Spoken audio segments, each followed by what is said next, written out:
Amanya gange bampita Bob Kakuru era nga nze ssentebe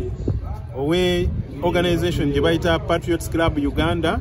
era nga eri wansi wa office ya General Muhoozi Kainerugaba mukwano gw'abangi abamu mwenna gwe mumanyinga CDF w'eggwanga lino. Kakati organization yaffe ya Patriots Club tukwasaganya ensonga eziri strategic zitali zimu na zimu nga mutwaide n'ebyobufuzi ebya General Muhoozi Kainerugaba. Era olwaleero ndi wano nga ssentebe okukiikirira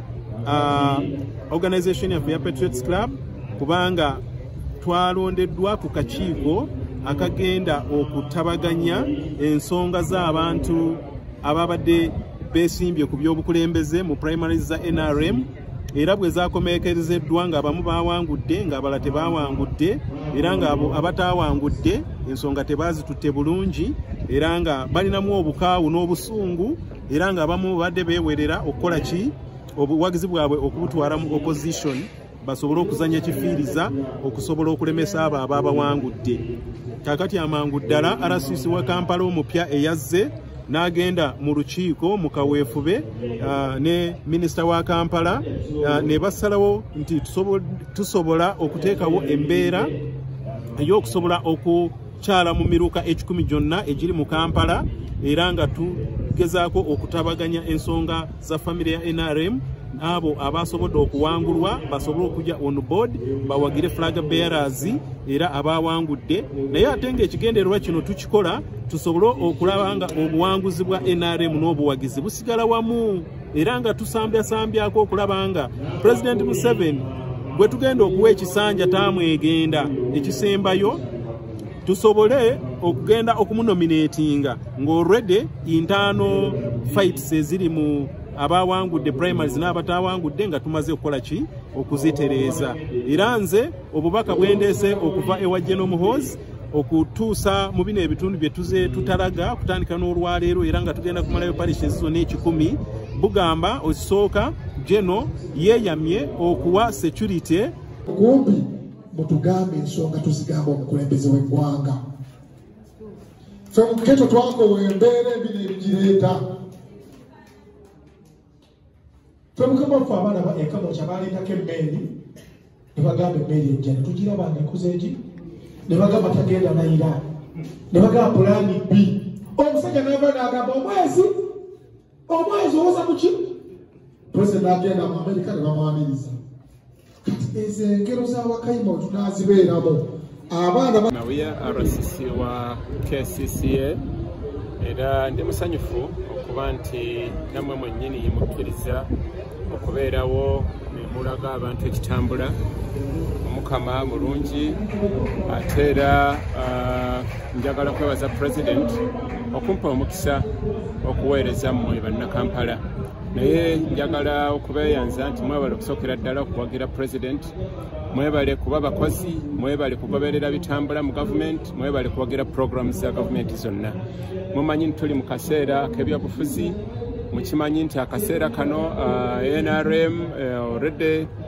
yamaze okulonda structures zaayo ku byalo era President mukimanyi nti essaawa yonna ennaku z'omwezi 23 agenda kubeera nga agenda okubeera nominated ne electoral commission yaffe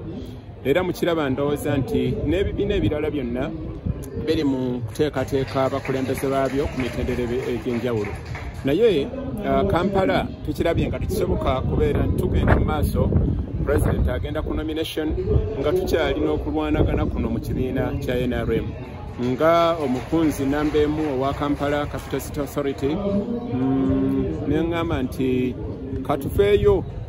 minisita wa Kampala bakulu abalala bonna tuvaayo tugamba nti katujje tudde eri abantu ba Kampala kino kyetulimu kyetwayiseemu ddala okulonda kuno okwabaddewo mu primary abantu beetaagudde bangi beeyogeredde bino magaali bino biki naye ekikulu ekiriwo nti tuli mu kibiina kye bayita NRM Mighty Party kyekibiina ekikola kiri mu buyinza kyekibiina ekikutte enkasi ya Uganda so ekyo bannayuganda temukitwala nga kintu kitono era njagala okubasaba nti obukulembeze buno President Museveni bw'ataddewo obukulembeze bwa demokrasi ono buli omu n'ayogera ebibye nga bw'ayagadde nadda eka n'atuula ekyo si kyakusaaga ebyokwerinda biri ggulugulu Kampala biri ggulugulu Uganda biri ggulugulu so tubasaba neyanziza nnyo amanya n'eddoboozi Zuluga Shafik Ali Deputy RCC in charge Kampala Central ndi mwesiimu nnyo ku bakamera mwenna okuba nti mutukyaliddeko wano ate butulambudde nammwe olunaku lulamba eno Kamwokya omuluka ogusinga okuvaamu abantu abangi n'abantu abali mu bwetaavu tukirekangayo ensonga ya leero lwaki twakirayo nti kikulu nnyo buli luvannyuma lwa NRM okuva mu kamyufu ne NUP okuba nga emaze okugaba kaadi zibadde ensonga za mirundi emeka kuva mu kamyufu bano gaba ki kaadi zaleese abantu ku kyalo insecurity abantu kubanga bayombagana ebintu biki ya mirundi mingi so meeting ya leero esoose ku lwange kwe kugamba abantu nti obulamu bwa bbeeyi okusinga ne politics ekitegeeza waliyo obulamu bw'oluvannyuma lwaki lw'ebyobufuzi kakati ebyobufuzi tebikutwalanga nottiramu munno n'okyawa munno n'obeera togenda ogyewo enkolagana ate nga ebyobufuzi bikitukyalira bukisaalizi kaseera emyezi 8 bigenda kuba bikoze eki biweddewo era 2026 bagenda kulangirira togenda kuddayo kuwulira kampeyini ki